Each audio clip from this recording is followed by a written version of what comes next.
하나님께서 이 시간 우리 모두에게 크신 은혜와 사랑을 베풀어 주실 줄 믿습니다. 미국 작가 하퍼 리라는 사람이 있습니다.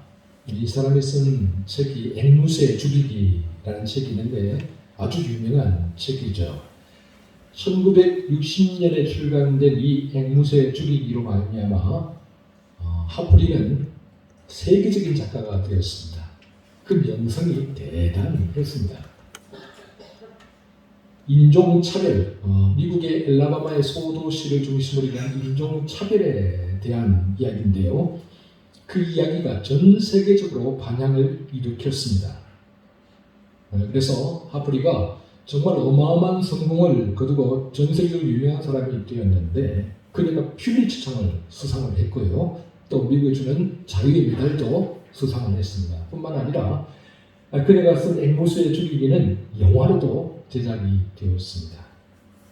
그런데 이 첫 번째 소설로 성공을 거두고 난 다음에 하프리가 고향으로 돌아가서 50년 동안 은둔생활을 하면서 거의 글을 쓰지 않았습니다.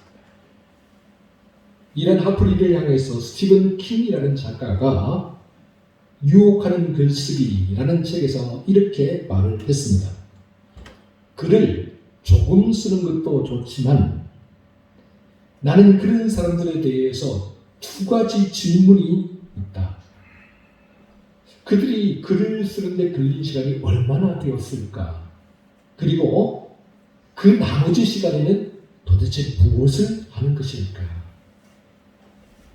내가 너무 꼬치꼬치 캐묻는 것인지도 모르겠지만 정말 궁금해서 못 견디겠다. 그들은 왜 하나님이 그들에게 주신 재능을 제대로 사용하지 않는 걸까? 스티븐 킹은 캐리라는 소설로 이력 스타 작가가 되었죠. 그리고 20년 동안 약 500여 편의 글을 썼습니다. 그가 쓴 유명한 소설 중에 샤이니, 미저리, 쇼생크 탈출 등이 있습니다. 스티븐 킹은 하프리나 그 이외에 대단한 재능을 가진, 대단한 능력을 가진 작가들이 한두 편의 유명한 소설을 쓰고 난 다음에 글 쓰는 걸 포기하고 은둔 생활하는 것을 보면서 하나님이 주신 재능과 능력을 낭비하는 것이라고 보았습니다. 그래서 그는 하나님이 그들에게 놀라운 재능을 주셨는데 왜 그것을 사용하지 않느냐고 반문하고 있는 것이죠. 마태복음 25장을 보면 우리가 잘 아는 달란트 비유가 나옵니다. 우리는 달란트 비유를 들을 때마다 종종 한 달란트 받은 사람을 생각하면서 이렇게 질문을 던지곤 합니다. 왜 하나님이 주신 한 달란트를 땅에 묻어두었을까? 왜 하나님이 주신 그 좋은 재능과 능력을 사용하지 않았을까? 그렇다면 오늘 여러분은 어떻습니까? 오늘 여러분은 하나님이 여러분에게 주신 재능과 능력을 제대로 바르게 그리고 마음껏 사용하며 살고 계십니다. 오늘 본문에는 하나님이 주신 재능과 능력을 제대로 사용하지 않고 엉뚱한 곳에다 사용하다가 비참한 최후를 맞이한 한 사람의 이야기가 나오고 있습니다. 하나님 주신 참으로 놀라운 재능과 능력을 엉뚱한 곳에 낭비했던 사람, 그 사람은 바로 삼손입니다. 삼손, 우리가 많이 들어본 이름이지 않습니까? 제가 어렸을 때 설 명절이나 추석 명절이 되면 텔레비전에서 명장 영화로 늘 상영되었던 게 있어요. 그게 제가 찾아보니까 1974년에 제작된 삼손과 데릴라라는 그런 영화입니다.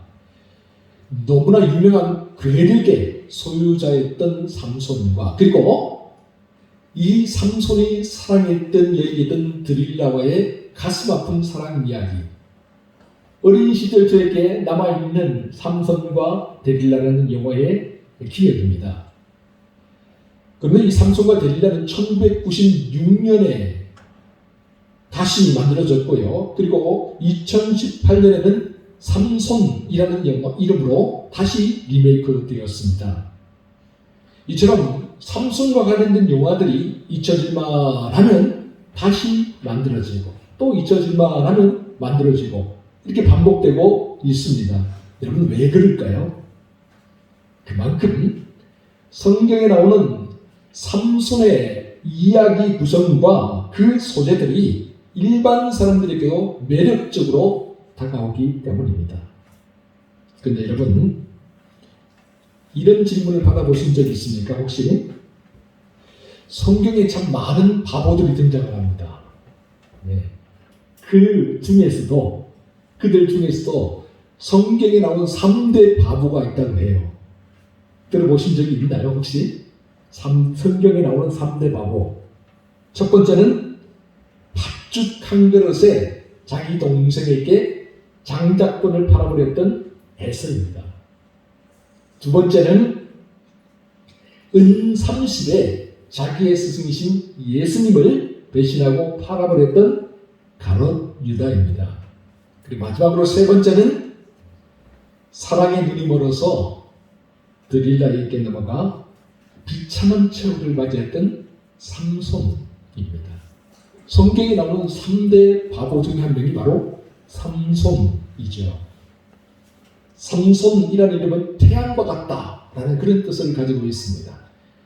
삼손은 소라 땅에 살던 단지파 마노아의 아들로 태어났습니다.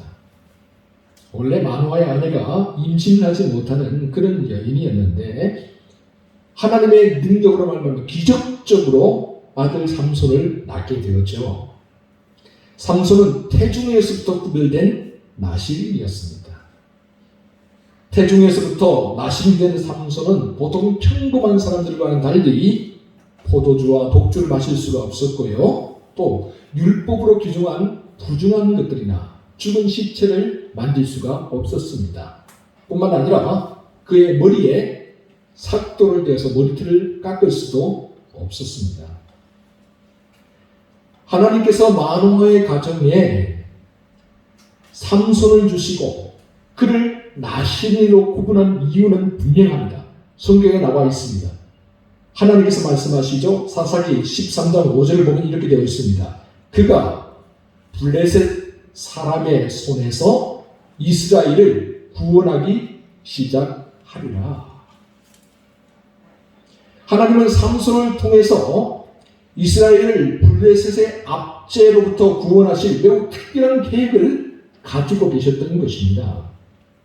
그래서 삼손을 태중에서부터 나실인으로 삼아주셨고 또한 삼손에게 그 어떤 사람과도 비교할 수 없는 참으로 놀라운 힘과 재능을 허락해 주셨습니다. 여러분 그러니 삼손의 엄마 아빠가 삼손을 얼마나 애지중지 키웠겠습니까? 그리고 하나님께서 그들에게 명령하신 대로 삼손을 나실인으로 키우기 위해서 얼마나 엄격하게 가르쳤겠습니까? 이처럼 삼손은 어려서부터 나실인의 교육을 받으면서 자라야만 했습니다. 그리고 하나님께서 이런 삼손에게 복을 주셨죠. 그래서 사사기 13장 25절을 보면 소라와 에스다올 사이 마하데단에서 여호와의 영이 그에게 임하였고 하나님의 영이 그를 움직이기 시작했다라고 그렇게 성경은 이렇게 전해주고 있습니다.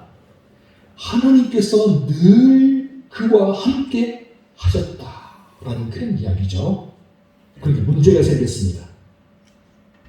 삼손의 생각과 마음은 여전히 엄마 아빠에게 종속되어 있는 어린아이인데 그의 몸과 육체는 이미 남다른 성장을 했던 것이죠.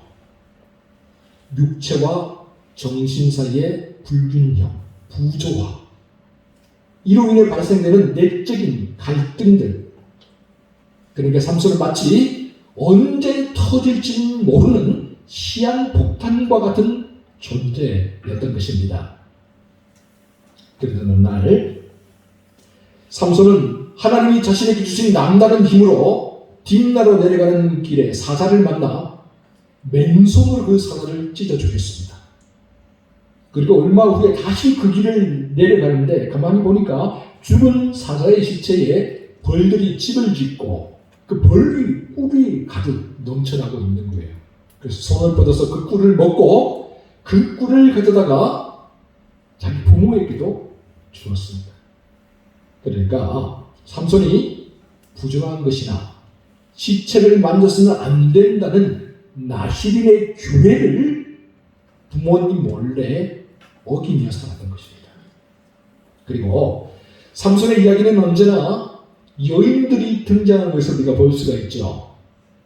딥나의 여인, 가사의 기생, 그리고 소래 골짜기에 들릴라에 이르기까지 성경이 기록하는 것만 해도 세 가지니 기록하지 않은 것까지 생각하면 정말 어마어마하게 많지 않았겠습니까? 삼손의 이야기에는 항상 이 여자의 문제가 계속 반복해서 따라오고 있습니다. 그 이유가 뭘까? 아마도 그 이유가 삼손이 어렸을 때부터 나시린으로 자랐죠. 그러다 보니까 엄마 아빠로부터 충분한 사랑을 받지 못해요. 사랑을 받기 전부터 교육을 받고 훈육을 받아야 했던 것이죠.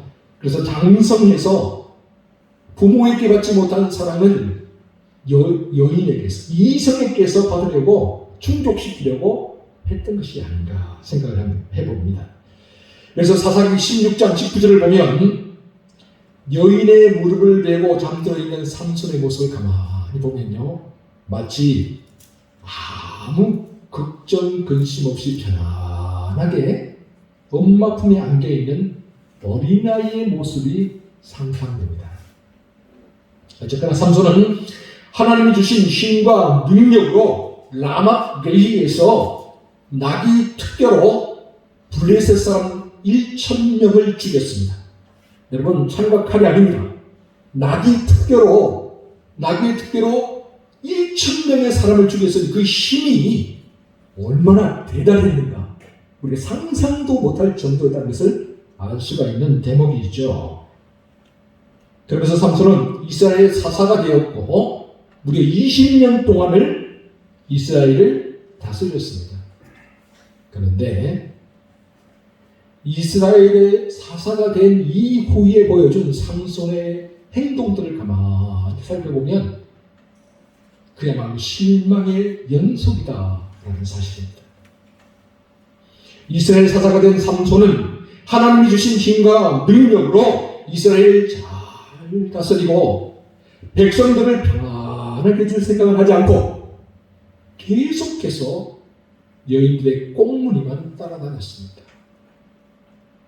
하루는 삼손이 소래 골짜기로 내려갔습니다. 그리고 그 소래 골짜기에서 매혹적인 여인을 만나게 됩니다. 운명적인 여인이라고 하죠. 데릴라, 우리 성경에 들릴라라고 되어 있죠. 첫눈에 그녀에게 반해버리고 맙니다. 프랑스의 판무 파탈이라는 그런 말이 있습니다. 판무 파탈이라는 영화도 있고요. 또 판무 파탈이라는 이름으로 나온 책들도 상당히 많습니다. 판무라는 프랑스어는 여성을 뜻하고요. 파탈이라는 프랑스어는 운명적인, 숙명적인 그런 뜻을 가지고 있습니다. 판무 파탈은 원래 19세기에 낭만주의 작가들에 의해서 문학 작품에 나타나기 시작한 이후부터 미술, 연극, 영화 등 다양하게 확산되기 시작했습니다. 남성을 죽음이나 파멸로 몰고 가는 치명적인 매력을 가진 여자. 주로 문학 작품 속에서는 악녀나 요부로 등장하는 경우가 많은데요. 정말 운명적으로 남성을 끌어들이고 그 남성을 파멸로, 고통으로 몰고 가는 여자를 가리켜서 판무파탈이라고 그렇게 이야기합니다. 판무파탈적인 여인은 자신이 원하든 원하지 않든 그런 삶을 살지 않으면 안 되는 숙명적인 운명을 지녔다라고 합니다. 따라서 이 판무파탈과 관계를 맺는 남성도 역시 마찬가지로 그 숙명에 따라갈 수밖에 없는 거죠. 삼손을 죽음으로 몰고 간 판무파탈의 여인, 그 여인 바로 드릴라였습니다. 그런데 삼손이 드릴라에 푹 빠져서 살고 있다는 소식을 블레셋 사람들이 들었습니다. 삼손은 블레셋의 원수와 같은 사람이에요. 일만 있으면 블레셋을 치고 들어오는데 삼손을 죽이려고 아무리 노력을 해봐도 안 되는 거예요. 그런데 이 삼손이 드릴라에게 푹 빠져서 산다 소식을 듣고 블레셋 방백들이 삼손 몰래 드릴라를 찾아옵니다. 그리고 이렇게 제안을 하죠. 사사기 16장 5절입니다. 삼손을 꿰어 무엇으로 말미암아 그 큰 힘이 생기는지, 그리고 우리가 어떻게 하면 능히 그를 결박하여 굴복하게 할 수 있는지 알아보라. 그리하면 우리가 각각 은 1100개씩을 너에게 주리라. 이 제안을 받고 드릴라가 이 삼손의 괴력이 어디에서 나오는지 그것을 알아내기 위해서 갖은 방법을 다 동원하기 시작합니다. 그때마다 삼손이 여우처럼 꾀를 내서 거짓말을 하죠. 가까스로 위기를 모면해 나아갑니다. 그러나 드릴라가 계속해서 몇 번이나 섞고 나자 가만히 있지 않습니다. 당신이 나를 사랑한다고 말하면서 당신이 나를 3번이나 기동하고 당신의 그 큰 힘이 무엇으로 말미암아 생기는지 내게 말하지를 않는다. 당신 정말 나를 사랑하는 죄냐? 그러면서 날마다 삼손을 조르는데요. 사사기 16장 16절을 보면 얼마나 드릴라가 조마되는지 그야말로 삼손의 마음이 번뇌하여 죽을 지경이 되었다 라 그렇게 기록하고 있습니다. 결국 삼손이 드릴라의 이 들볶음에 이기지 못해서 자기가 나실이며 자기의 머리털을 밀면 자기의 힘이 사라진다는 것을 고백하고 말이죠. 이에 드릴라가 삼손은 자기 무릎에서 잠들게 하고 그의 머리털을 밀었습니다. 그랬더니 삼손의 힘이 온데간데 없이 사라져버렸습니다. 그리고 그와 동시에 여러분 사사기 16장 20절을 보면 하나님께서 하나님의 영이 삼손을 떠났습니다. 나실인이를 포기하고 하나님 주신 재능과 능력을 자꾸 엉뚱한 곳에 사용했던 삼손에게서 결국 하나님이 떠나셨습니다. 이에 블레셋 사람들이 올라와서 삼손을 붙잡았습니다. 그의 머리털을 밀고 그의 두 눈을 뽑아버렸습니다. 그리고 그를 끌고 블레셋으로 내려가서 노줄로 동여매고 그에게 감옥에서 맷돌을 벌리게 했습니다. 자기가 사랑했던 여인에게 배신을 당하고 눈까지 뽑힌 채로 원수들에게 잡혀가서 매일매일 조롱을 당하며 벌레만도 못한 모습으로 하루하루 생명을 연장해야 했던 삼손. 참으로 비극 중에 비극이 아닐 수가 없습니다. 그러나 하나님은 오늘 본문에 보면 이런 삼손에게도 한 번 더 기회를 주시죠. 3,000명이 넘는 블레셋 사람들이 다곤 신전에 모여서 큰 제사를 드리게 되었습니다. 그들은 한때 자기들의 원수였고 자기들이 어찌하지 못하는 괴력의 소유자였던 삼손이지만 이제는 두 눈을 뽑히고 조롱거리, 웃음거리가 되어버린 삼손을, 감옥에서 맷돌이나 돌리고 있는 그 삼손을 끌어내어서 이 즐거운 날 놀이거리로 삼아보자, 놀이개로 삼아보자, 그렇게 이야기를 합니다. 그래서 감옥에 삼손을 불러내서 제주를 부리게 합니다. 이때 삼손이 다곤 신전의 두 기적을 붙잡고 이렇게 기도를 하죠. 주 여호와여 구하옵나니 나를 생각하옵소서. 하나님이여 구하옵나니 이번만 나를 강하게 하사 나의 두 눈을 뺀 블레셋 사람에게 원수를 단번에 갚게 하옵소서. 하나님께서 삼손이 부르짖는 기도를 들어주셨습니다. 이에 삼손은 하나님 주신 힘으로 마지막으로 다곤 신전의 두 기둥을 무너뜨리고 그 다곤 신전에 모여있었던 3,000명 이상이 되는 사람들, 그리고 블레셋 방백들과 함께 장렬하게 최후를 맞이합니다. 이것이 오늘 우리에게 삼손의 이야기입니다. 정신과 의사이자 종교 심리학자인 이남희 씨가 성경으로 배우는 심리학이라는 책을 썼는데, 거기에 보면 삼손에 대해서 삼손의 마지막에 대해서 이렇게 묘사하고 있습니다. 삼손은 이방 여인 드릴라를 사랑함으로 비극적인 최후를 맞이하게 된다. 물론 이것을 하나님의 힘을 드러내기 위한 하나님의 순교라고 받아들일 수도 있겠지만, 그것보다는 그의 미숙함으로 말미암아 개성화에 실패된 모습이라고 보는 것이 훨씬 이해가 빠를 듯하다. 이처럼 삼손의 마지막 모습은 하나님 주신 힘과 재능을 헛되이 낭비한 그런 어리석은 사람의 최후의 모습이다. 비참한 최후의 모습이다 라고 말할 수가 있습니다. 사랑하는 성도 여러분, 그 다음에 오늘 우리는 어떻습니까? 오늘 우리는 하나님 주신 힘과 재능과 능력을 하나님 뜻을 위해 사용하고 있습니다.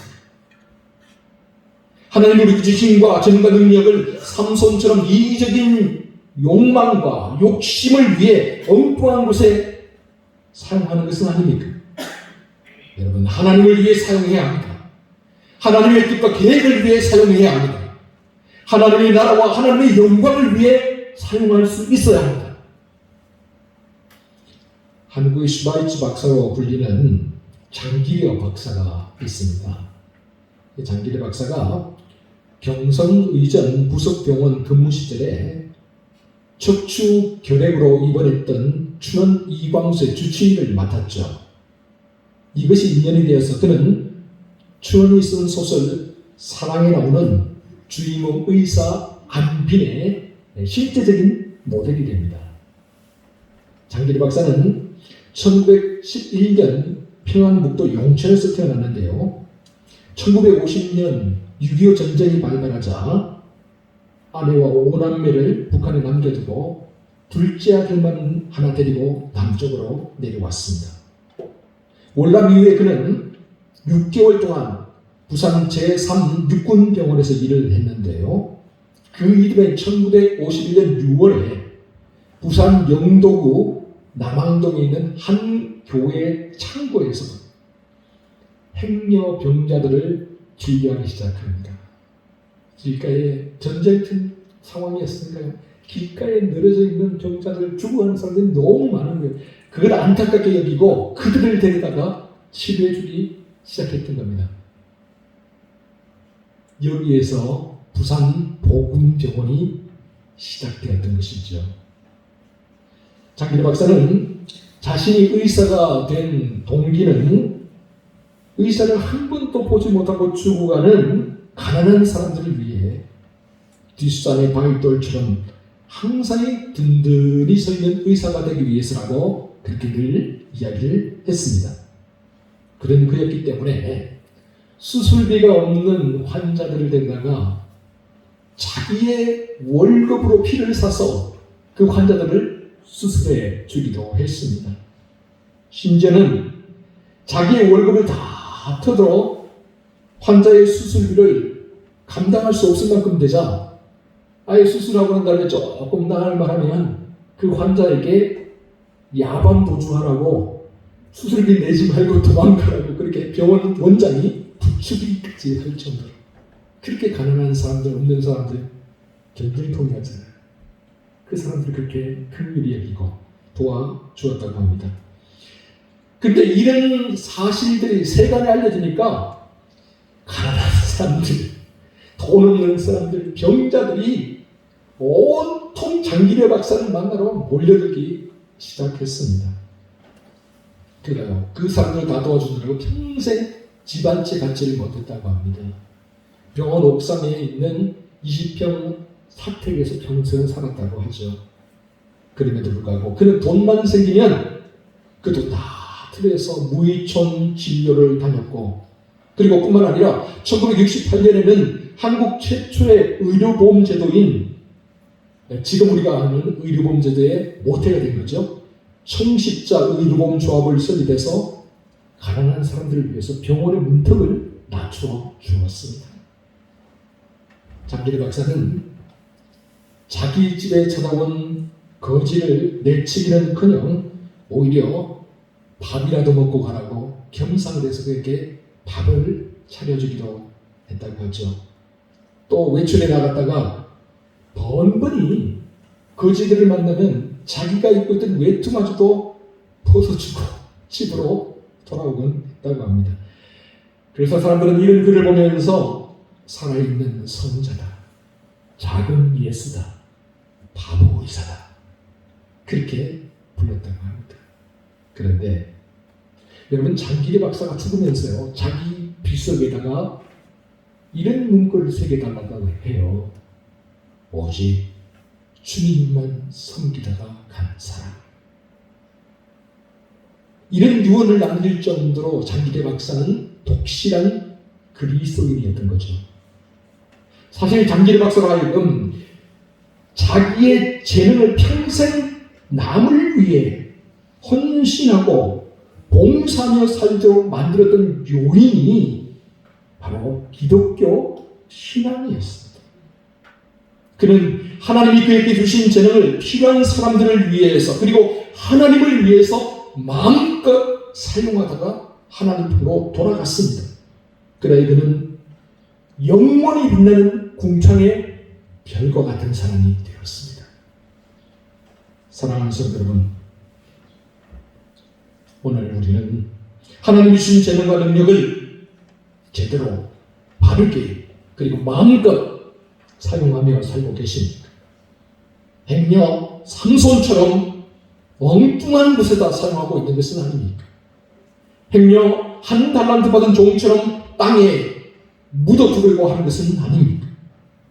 하나님께 주신 재능과 건강, 하나님께 주신 재물과 지혜, 이 모든 것들을 하나님을 위해 사용하시기 바랍니다. 하나님의 뜻과 계획을 위해 사용하시기 바랍니다. 하나님 나라와 하나님의 영광을 위해 마음껏 사용하시기 바랍니다. 그래 참으로 우리 양동계와 우리 양동계 성도들 모두가 하나님의 손에 들려져서 아름답고 멋지게 이 세상을 살아가는 사람들 될 수 있기를 주의 이름으로 축원합니다. 기도하겠습니다. 사랑하는 주님, 삼손의 이야기를 통해 우리 자신을 돌아보게 됩니다. 행여라도 삼손처럼 하나님 주신 재능과 능력을 엉뚱한 곳에 사용하고 있는 것은 아닙니까? 나의 이기적인 욕심과 욕망을 위해 사용하고 있는 것은 아닙니까? 불의와 부정과 부패에 사용하고 있는 것은 아닙니까? 이 시간 간절히 바라고 원하는 것은 하나님께서 우리에게 주신 재능을 하나님을 위해 사용하게 하여 주시옵소서. 하나님께서 우리에게 주신 모든 것들을 하나님 나라와 하나님의 영광을 위하여 사용하게 하여 주시옵소서.